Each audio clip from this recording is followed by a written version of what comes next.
అనంతపురం నగరమంతా పవన్ కళ్యాణ్ బ్యానర్లు పోస్టర్లతో నిండిపోయింది. ఎక్కడ చూసినా జనసేన హోర్డింగ్లే కనిపిస్తున్నాయి. పవన్ అభిమానులు, జనసేన నేతలు, కార్యకర్తలు పెద్ద ఎత్తున స్వాగత ఏర్పాట్లు చేశారు. భారీ ఎత్తున జనం వస్తారన్న హెచ్చరికలతో పోలీసులు ముందు జాగ్రత్తలు తీసుకుంటున్నారు.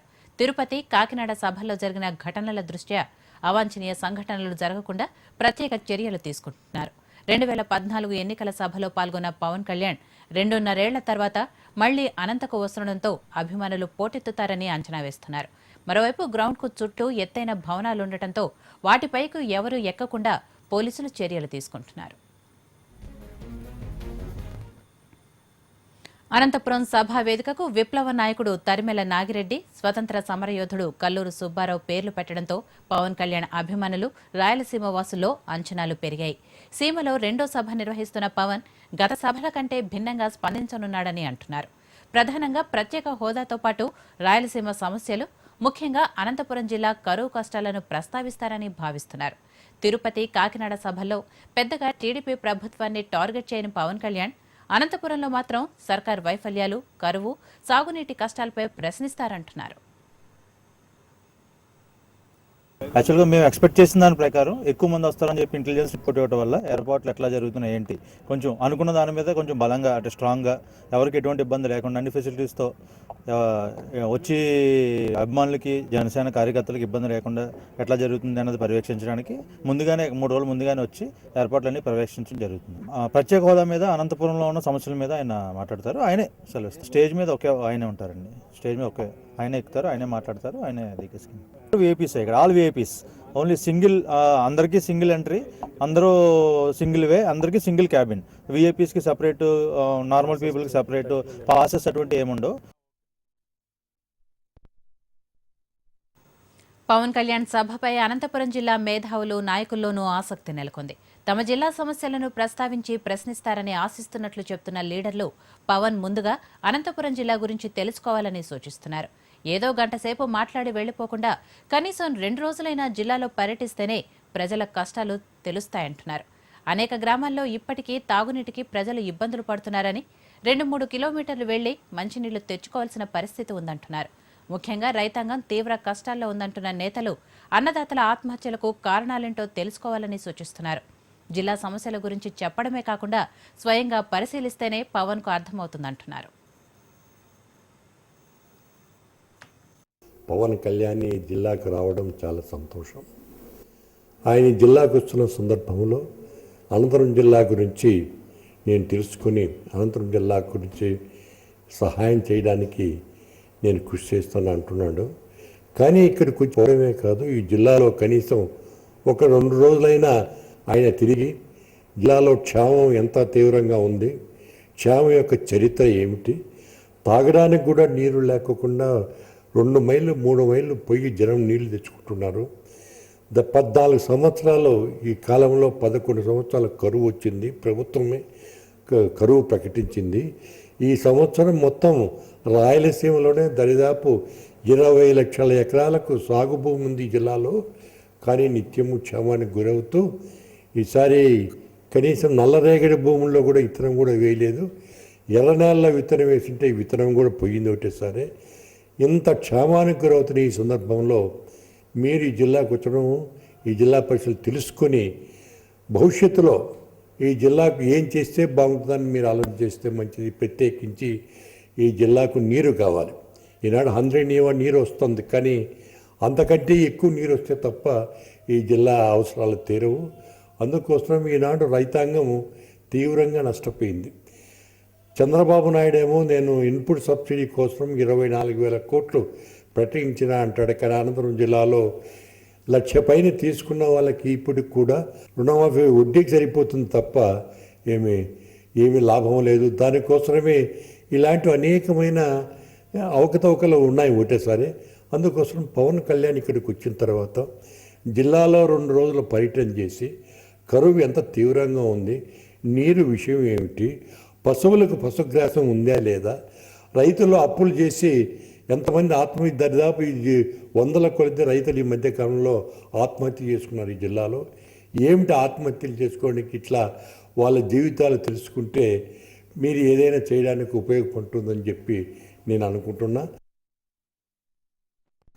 అనంతపురం జిల్లా ప్రజలు తీవ్ర దుర్భిక్ష పరిస్థితులను ఎదుర్కొంటున్నంటున్న విపక్ష నేతలు కనీసం పవన్ కళ్యాణ్ ప్రశ్నిస్తేనైనా చంద్రబాబు స్పందిస్తారేమోనని ఆశిస్తున్నామని చెబుతున్నారు. పవన్ స్వయంగా జిల్లాలో పర్యటించి తెలుసుకుంటేనే అనంతపురం జిల్లా ప్రజల కష్టాలు, సమస్యలు తెలుస్తాయంటున్న ప్రతిపక్ష నేతలు ప్రభుత్వాన్ని ప్రశ్నిస్తారని భావిస్తున్నట్లు చెబుతున్నారు. పవన్ చెప్పినా పట్టించుకోకపోతే చంద్రబాబుకు లెక్కలేదనే ప్రజలు అనుకుంటారని అంటున్నారు.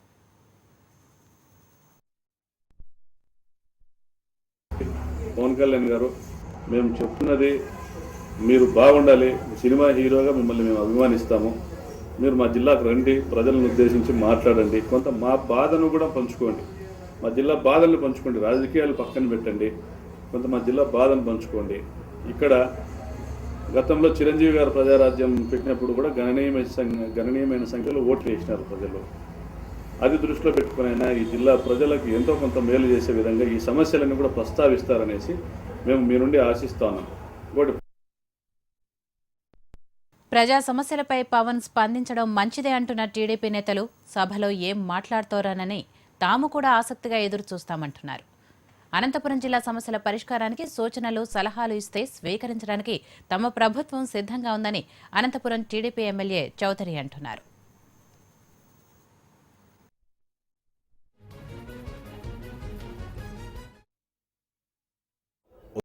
పార్టీ అధినేతగా, అదేవిధంగా గతంలో తెలుగుదేశం పార్టీ ఎన్నికల్లో గెలవాలని చెప్పి కూడా అనంతపురం నగరానికి రావడం, అనంతపురంలో కూడా ఆ రోజు నేను అభ్యర్థిగా ఉన్నప్పుడు కానీ పార్లమెంట్ సభ్యులకు కానీ ఎన్నికల్లో ఆయన ప్రచారం కూడా చేయడం జరిగింది.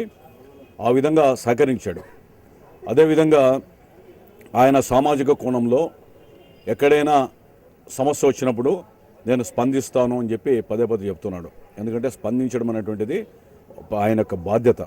ఒక పౌరుడిగానే కాకుండా జనసేన నాయకుడిగా అంతో ఇంతో మరి ఒక సినిమా గ్లామర్ కూడా మరి ప్రజల్లో ఆయనలో ఉంది కాబట్టి తప్పకుండా ఆయన ఆలోచన విధానానికి అనుగుణంగా ఆయన ఈరోజు సభ పెట్టడం సమంజసమే. ఎవరికైనా హక్కు ఉంది ఈ దేశంలో. అదేవిధంగా ప్రత్యేక హోదా కావాలని చెప్పి అదే ఆయన లక్ష్యంగా, ఆయన ఆలోచనగా పోతూ ఉన్నాడు. పవన్ కళ్యాణ్ గారు ఏదైనా సముచితమైనటువంటి సమస్యలను ఏదైనా సభ దృష్టికి తీసుకొని వచ్చినప్పుడు, ఎలుగెత్తి చాటినప్పుడు దాని మీద కూడా మేము దృష్టి సారించి దాన్ని కూడా మేము స్వాగతిస్తాం. దాన్ని కూడా ఒక సద్విమర్శగా స్వీకరిస్తాం. ఏదైనా సమస్య ఉంటే దాని మీద సమస్య సాధన కోసం పరిష్కారం ప్రధానంగా మా వంతు ప్రయత్నం చేస్తాం. రైతు సంఘం నేతలు కూడా పవన్ కళ్యాణ్ సభపై ఫోకస్ పెట్టారు. అనంతపురం జిల్లాలోని 63 మండలాలు తీవ్ర కరువుతో అల్లాడుతున్నాయని, రైతు కూలీలు వలస బాట పడుతున్నారంటూ రైతు సంఘం నేతలు అన్నదాతల సమస్యలను ప్రభుత్వం దృష్టికి తీసుకువెళ్లి ఒత్తిడి తేవాలని డిమాండ్ చేస్తున్నారు. ఈరోజు జనసేన పార్టీ ఏర్పడినప్పుడు పవన్ కళ్యాణ్ గారు ప్రశ్నించడానికే నేను రాజకీయ పార్టీ పెట్టానని చెప్పారు. సో ఇప్పుడు కూడా మేము దాని గురించి కాంట్రవర్సీ చేయట్లేదు. సో ఆయన అనంతపురం జిల్లాలో ఒక బహిరంగ సభ పెట్టబోతున్నారు. అందుకని మీ ద్వారాగా వారికి అనంతపురం జిల్లాలోని కరువు సిచ్యుయేషన్ని వారి దృష్టికి తీసుకెళ్తున్నాం. అయ్యా పవన్ కళ్యాణ్ గారు, అనంతపురం జిల్లాలో 63 మండలాలు ఉన్నాయి. 63 మండలాల్లో మీరు సపోర్ట్ చేసిన ప్రభుత్వం వచ్చిన తర్వాత 2014-15లోనూ 63 మండలాలు కరువు మండలాలే, 2015-16లోనూ 63కి 63 మండలాలు కరువు మండలాలే, 2016-17లోనూ 63 మండలాలు కరువు మండలాలే. సో దీని మీద మీ స్పందన, ప్రభుత్వంలో ఎవరైనా సరే, ప్రజా సంఘాలు కావచ్చు, రాజకీయ పార్టీలు కావచ్చు, ప్రభుత్వం మీద ఈ సిచ్యువేషన్లో ఒత్తిడి తీసుకురావాలి. మీరు వేదిక మీద నుంచి ప్రశ్నించి ఈ రైతాంగం కోసం మీరు ఏదైతే ప్రశ్నించడానికి పార్టీ పెట్టానన్నారో ఆ ప్రశ్న ఈ వేదిక మీద నుంచి ప్రశ్నిస్తారని ఆశిస్తున్నాం. జనసేన సభా వేదికకు విప్లవ నాయకుడు, పోరాట యోధుడు తరిమెల నాగిరెడ్డి పేరు పెట్టినందుకైనా అనంతపురం జిల్లా సమస్యలపై పవన్ గళం విప్పాలని ప్రజలు డిమాండ్ చేస్తున్నారు. సాగునీటిపై నిర్లక్ష్యం కొనసాగుతోందని, ఏళ్ల తరబడి జిల్లాకు జరుగుతోన్న ద్రోహంపై పాలకులను పవన్ ప్రశ్నించాలని తరిమెల నాగిరెడ్డి అభిమానులు కోరుతున్నారు.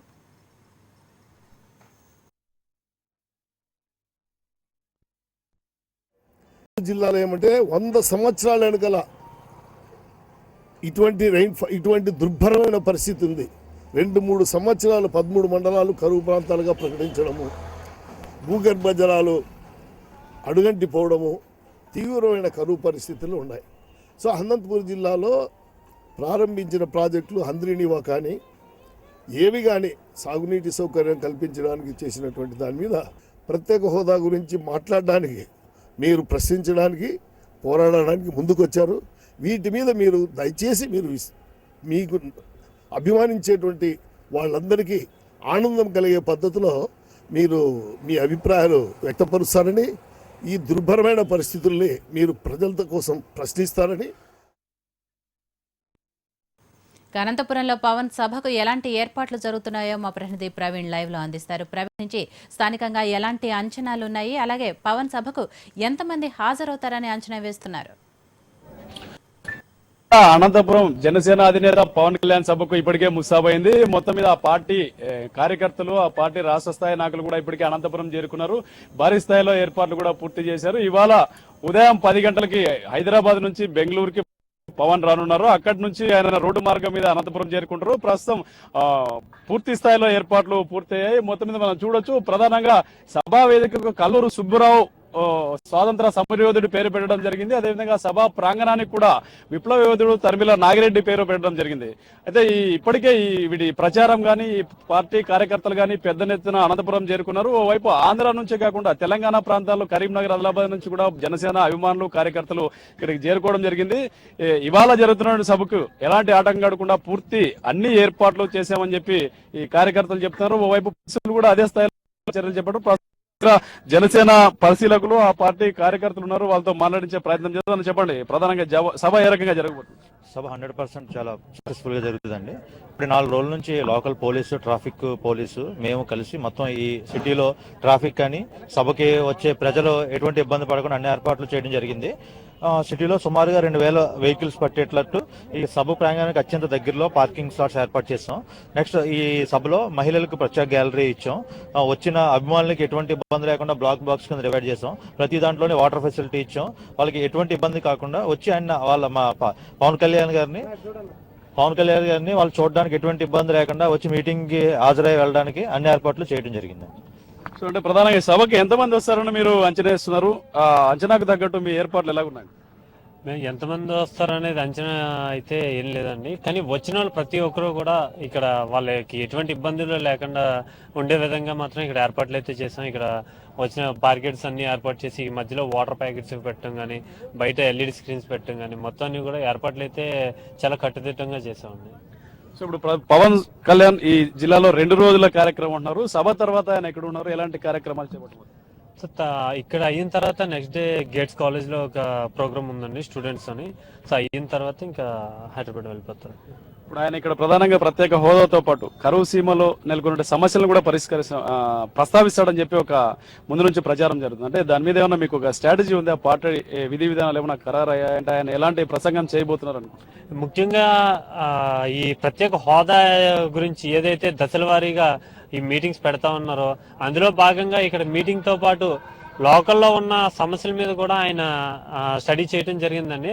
సో డెఫినెట్ గా ఆ సమస్యల మీద కూడా ఇక్కడ మాట్లాడతారని చెప్పి మేము ఆశిస్తున్నామండి. ఇప్పుడు అంటే చెప్పండి, అంటే ఈ గతంలో కాకినాడ సభ గాని ఈ తిరుపతి సభలో గాని నెలకొన్న పరిస్థితుల దృష్ట్యా అనంతపురం సభలో సక్సెస్ కావడానికి మీరు లోకల్ గా ఎలాంటి చర్యలు చేపడుతున్నారు? గట్టి బ్యారికేడ్లు కట్టామండి. పోలీస్ పర్యవేక్షణలో జరిగింది. ఎటువంటి అవాంఛనీయ సంఘటనలు జరుపుకోకుండా దాదాపు 1500 మంది పోలీసులతో పాటు 600 మంది మా జనసేన అభిమానులు వాలంటీర్లుగా పనిచేస్తారు. ఎటువంటి చిన్న పొరపాట్లు కూడా జరుపుకోకుండా తావు లేకుండా మేము ఈ కార్యక్రమాన్ని చేస్తున్నాము. అలాగే అనంతపురం జిల్లా నుంచే కాకుండా ఆంధ్రప్రదేశ్ నుంచి మొత్తం యావత్తు పవన్ కళ్యాణ్ అభిమానులు కానీ, జనసేన కార్యకర్తలు కానీ ఇప్పటికీ అనంతపురం చేరుకున్నారు. మరి కొద్ది రేపల్లో ప్రాంగణం అంతా నిండిపోతుందని మేము అనుకుంటున్నాము. సో ప్రధానంగా తెలంగాణ నుంచి కూడా కొంతమంది వచ్చారు. అంటే ఇప్పటికే ఇప్పుడు ఎక్కడెక్కడ నుంచి వచ్చారు, ఇంకా ఎక్కడ నుంచి రాబోతున్నారు? మొత్తం అనంతపురం కాకుండా ఆంధ్రప్రదేశ్ నుంచి వస్తున్నారు. తెలంగాణ నుంచి కూడా చాలా మంది వస్తున్నారు. ఒక 1 అవర్ తర్వాత మొత్తానికి ఎంతమంది ఎక్కడి నుంచి వస్తున్నారని మాకు ప్రోగ్రెస్ వస్తుందండి. ఇప్పుడు ఇవాళ ఉదయం పవన్ ఎక్కడికి వస్తున్నారు? సభా ప్రాంగణం ఎలాంటి కార్యక్రమాలు? ఉదయం కాదండి, సాయంత్రం 3 గంటలకు ఆయన అనంతపురం చేరుకుంటారు. చేరుకోగానే లంచ్ చేయగానే వెంటనే 4 గంటలకి సభా వేదిక దగ్గరికి వస్తారండి. సో ఇది అంటే మొత్తం మీద ఈ పవన్ కళ్యాణ్ యొక్క సభ ఆ కార్యక్రమాలు చూస్తారు. ఒకసారి అభిమానులు ఉన్నారు, వాళ్ళని కూడా మనం తెలుసుకుందాం. అలా చెప్పండి, మొత్తం సభా ప్రాంగణం అంతా కూడా జనసేన నినాదాలతో కార్యకర్తలతో నిండిపోతుంది. ఒకసారి అభిమానులను తెలుసుకొని చెప్పండి, మీరు ఎక్కడి నుంచి వచ్చారు? గుంటూరు నుంచి వచ్చాము. పవన్ కళ్యాణ్ అభిమానంతో వచ్చాము. కాకినాడ కూడా వెళ్ళాను పవన్ కళ్యాణ్ చూడడానికి ప్రతి ఒక్కరు జై పవన్ నిజం. సో మీరు చెప్పండి, మీరు ఎక్కడి నుంచి వచ్చారు అసలు పవన్ కళ్యాణ్ ని ఆయన ఏం మాట్లాడాలనుకుంటారు? పవన్ కళ్యాణ్ మాట్లాడకుండా సార్, మేము కడప నుంచి వచ్చినాము సార్తో మాట్లాడాలని, పవన్ కళ్యాణ్ అంతా చూడాలని వచ్చినాము. సో చూడండి, మీరు ఎక్కడి నుంచి వచ్చారు చెప్పండి, మీరు అసలు ఏంటి పవన్ కళ్యాణ్ సభ ఏ రకంగా ఉంది? గుంటకల్ నుంచి వచ్చినాం సార్, నేను పవన్ కళ్యాణ్ చూసేకి వచ్చినాం, పవన్ కళ్యాణ్ అభిమాని. గుంతకల్లో ప్రోగ్రామ్ జరుగుతాను, అందరూ వచ్చినాము. సో ఇది అంటే మొత్తం అనంతపురంకి ఇప్పుడే వివిధ ప్రాంతాల నుంచి కూడా కార్యకర్తలు చేరుకున్నారు. ఓవైపు పవన్ కళ్యాణ్ బెంగళూరు నుంచి రోడ్డు మార్గం మీద అనంతపురం చేరుకోవాల్సింది. అక్కడ నుంచి ఆయన లంచ్ ఇక్కడ చేసిన తర్వాత కూడా ఈ సభా వేదికలో పాల్గొనుంది. ఇది మొత్తం మీద అనంతపురం పరిస్థితి. ఓటు విజేత. Right, thank you Praveen.